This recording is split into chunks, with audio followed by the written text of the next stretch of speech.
Did you kill Kristine Melton and Diane Ruiz? No, absolutely not. Absolutely not. You said he was talking crazy. What did you mean?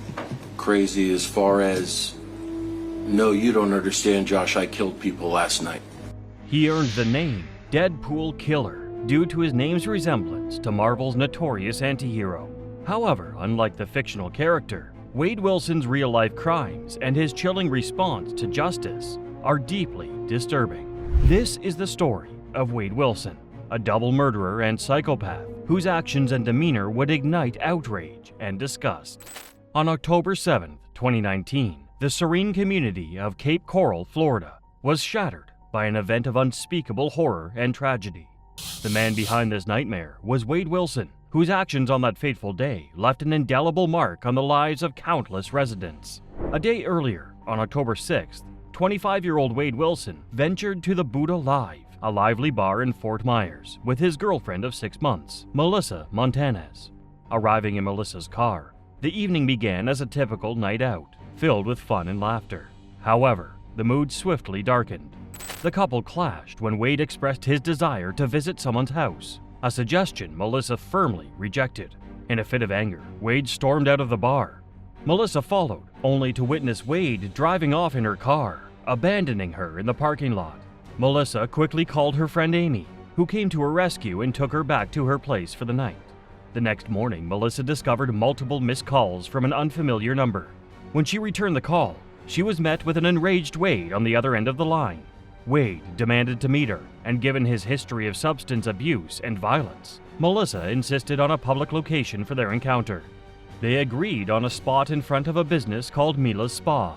When Wade arrived without Melissa's car, her suspicions grew. Confronting him about the missing vehicle, Melissa was met with aggression. Wade reached through the car window and violently dragged her by her dress. Once he realizes that the threads were becoming, I was getting away from him and he was still holding onto the dress, he opens the car door, obviously forgets to put it in park. The car starts to roll forward. He tackles me to the ground. The car grazes both of our legs and I'm pummeled to the ground. Melissa eventually managed to escape Wade's grip after enduring a prolonged beating. She ran to a nearby business where she sought refuge. The police responded promptly to the domestic violence call. Did you have occasion to become involved in an investigation involving a battery that occurred at a spa known as Mila's Spa, involving a young lady by the name of Melissa Montanez? Yes, I did. Melissa later reflected on the incident, her voice trembling as she recounted the terrifying details. Violent, aggressive, tried to pull me in the car physically, and I resisted, got plank style so that he could not grab me into the vehicle. When the officers arrived, Melissa informed them that Wade had fled the scene in a black Nissan Versa.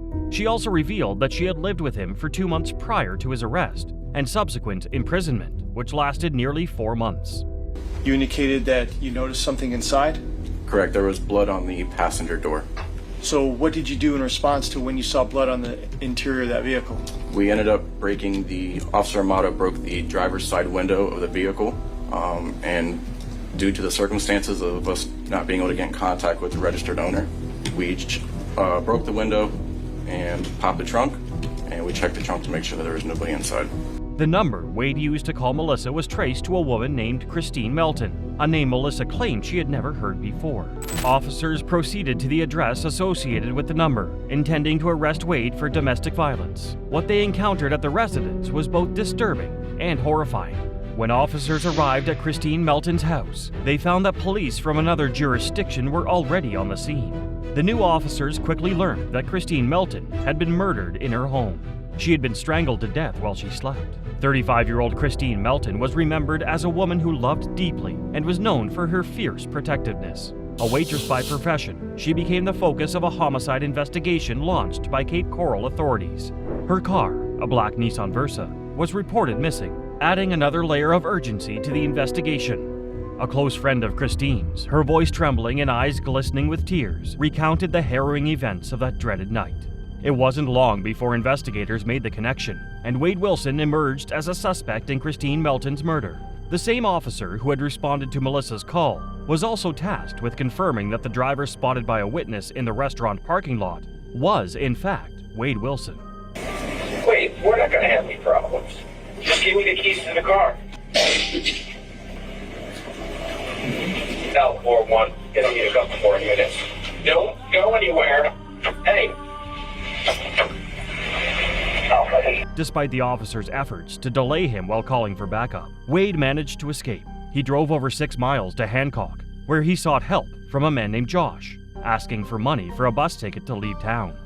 He was there trying to get a plane ticket or a bus ticket or whatever he could from me to leave town. Wade also confessed to Josh that he had killed people, prompting a deeply unsettled Josh to contact the police. You said he was talking crazy. What did you mean? Crazy as far as, no, you don't understand, Josh, I killed people last night. Despite the police's efforts, Wade managed to escape once more. Just a few hours later, Cape Coral police received another alarming report. 43-year-old Diane Ruiz, a mother of 2, was missing. Diane, known for her unwavering reliability, had never missed a shift in 5 years at the bar where she worked. Her absence for the morning shift was so out of character that the police were notified around 4 p.m. on the same day. I actually did talk to her, not on the phone, but texted her that morning because it had started raining. I said, hey, do you want me to run over and pick you up? You wish at that moment that you had insisted? Oh, I do. I actually made that schedule. I wish I would have never even have put her on. As the search intensified, Diane's purse was eventually discovered along a roadside, but she was nowhere to be found.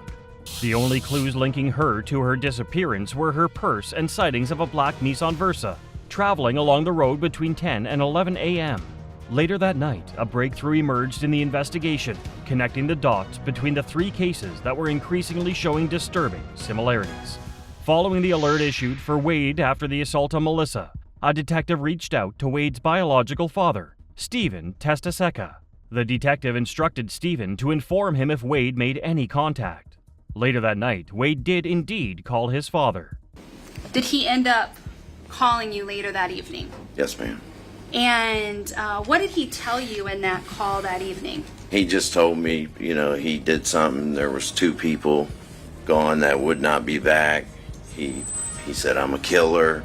Stephen recounted that Wade confessed to strangling Kristine Melton and wrapping her body. Unable to fit her body in the trunk of her car, Wade had abandoned her remains. He then drove to the road where he lured Diane Ruiz into his car under the pretense of asking for directions. He said he saw her walking down the street and stopped and asked her for directions. With visible discomfort, Stephen recounted how Wade had murdered Diane Ruiz.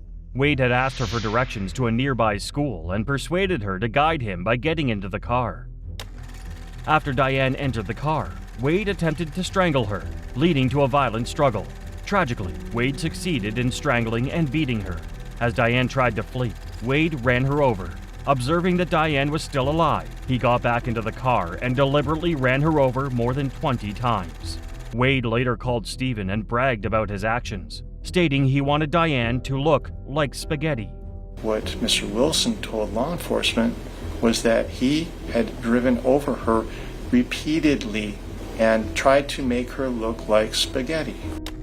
Disturbed by Wade's lack of remorse and the excitement in his voice, Stephen realized the gravity of the situation and decided to contact the police. Thanks to the crucial information provided by Stephen, the police were able to track down Wade. He had broken into the home of a married couple who were fortunately away in Ohio that morning. Several officers were dispatched to the scene, and after 30 minutes of peaceful negotiation and verbal commands, Wade emerged and was taken into custody. He was then transported to the Cape Coral Department for booking, before being transferred to the Lee County Jail. On October 15th, a report revealed that Wade, from the Lee County Jail, had called Melissa and confessed to the murders of Kristine Melton and Diane Ruiz. Ruiz's body was discovered 3 days later in a field, with vultures circling above. Melissa recounted to the news outlet. He admitted over the phone that he murdered both those women. He strangled both of them. He said he just felt like it. He said he was on substances and it messed him up. Melissa had previously told the police that had Wade succeeded in dragging her into his car after the attack outside the spa, she wasn't sure she would have survived.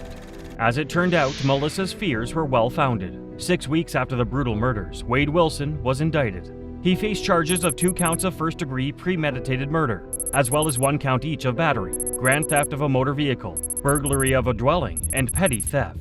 The day following his indictment, Wade's first court appearance occurred via remote video, with him participating from jail. Following his arrest, Wade was held without bail, and the judge overseeing his initial hearing denied him bond. Consequently, all of his subsequent hearings took place from jail. Wade's trial faced delays beyond the usual time frame due to numerous trial motions. In September 2020, Wade and his cellmate plotted an escape from the Lee County Jail. Court revelations indicated that both men were allegedly affiliated with a white supremacist gang and planned their escape for around 1 a.m. Police were tipped off and discovered that their cell window had been tampered with. Despite the thwarted escape attempt, it took over 3 years before Wade Wilson finally faced a jury. During his extended time in prison before sentencing, Wade underwent several notable transformations, the most striking of which was the addition of numerous facial tattoos. Has his appearance changed since the time that you met him? Yes, he has a lot more tattoos on his face. He did not have any facial tattoos the night we met him. Many of these tattoos featured Nazi symbols, reflecting a disturbing lack of remorse or repentance. Among the most alarming was a swastika inked on the side of his head, a symbol closely associated with Adolf Hitler and the Nazi regime. Due to Wade's drastic appearance change, his defense requested that the court permit the use of facial makeup and street clothing to conceal his tattoos, arguing that his appearance might prejudice the jury. Although the court granted this request, Wade chose to forego any cover-up. By June 2024, with the trial's delays no longer tolerated, Wade appeared in court with his tattoos fully visible and dressed in a suit. On June 10, 2024, a 12-person jury was seated, and the long-awaited trial of Wade Wilson for the murders of Kristine Melton and Diane Ruiz commenced. Opening statements were delivered, and multiple witnesses took the stand. Many testified that Wade had confessed to the murders, and with overwhelming evidence against him, the defense did not dispute the confessions. Instead, they presented an insanity plea, characterizing Wade as whacked out of his mind. The insanity plea was not approved, and after 2 arduous hours of deliberations and closed-door examinations, the jury reached a verdict on the charges against Wade. 8 or more jurors vote for the death penalty, your recommendation must be for the death penalty. 5 years after the brutal murders of Kristine Melton and Diane Ruiz, the jury found Wade Wilson guilty on all counts. 10 of the 12 jurors unanimously recommended the maximum punishment, the death penalty.